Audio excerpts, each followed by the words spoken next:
Good morning. Thank you for having me here. It's definitely an honor to be here, and I appreciate you guys sharing your time with us. My name is Jeremy Nichols, and I did serve in the United States Army as a military police officer. I enlisted in what was called the Delayed Entry Program in 2002 and left for basic training in 2003 immediately after graduation. I was sent to Fort Leonard Wood, Missouri for basic training in military police school. And after graduating from Fort Leonard Wood, I was stationed at Fort Stewart, Georgia, the 3rd Infantry Divisions of the United States Army.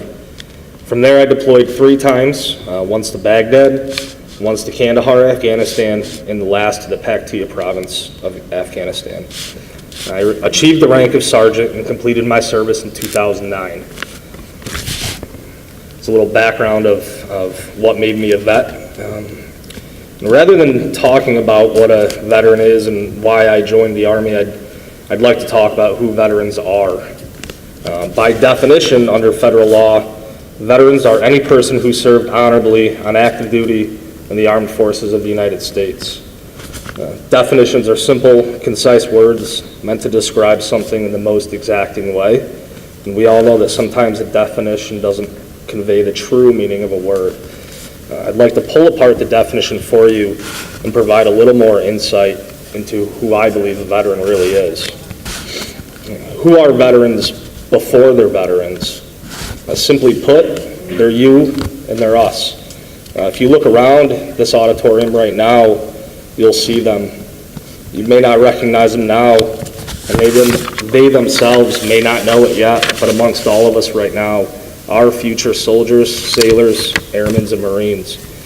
They're students, they're sons and daughters, they're brothers and their sisters, and they're your friends. They're people who are waiting to hear our nation call upon them in its time of need, and they're people willing to answer the call. They will know who they are, and they will know when it's their time, although they may not know it right now. And when they do answer the call, they will join the most sacred brotherhood and sisterhood that our country has ever produced, and they will join the ranks of our nation's best. So who are veterans while they're veterans? They're still your brothers, and they're still your sisters, and they're still your friends, and they're still sons and daughters, but now they're sons and daughters of America. They're our guardians, and they're our warriors. They guard our country day and night without fail. They protect us from enemies we may never even know about. They're leaders, and they're the best at what they do. They sacrifice their time and their freedom for yours. They sacrifice their minds and their bodies, and they may ultimately sacrifice their lives. These men and women are the glue that holds our country together when some may say it's falling apart. They run towards the fight, whether home or abroad, and they put others before themselves. They may sometimes go to bed hungry and cold, scared and exhausted, but they will never question their decision to be where they are. And when they've completed their mission and their service to our nation, they will again become us. So who are veterans? We're students, we're sons and we're daughters, we're brothers and we're sisters, and we're still your friends.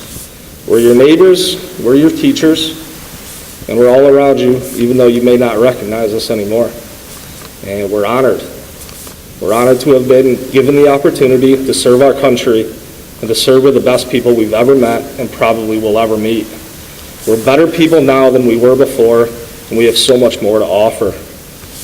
We know sacrifice, we know tenacity, and we know how to use it to keep moving forward despite any challenges we may face. We're grateful. We're grateful for some of the best and some of the most trying experiences that we've been through as they've shaped us into who we are today. More than anything, we're humbled.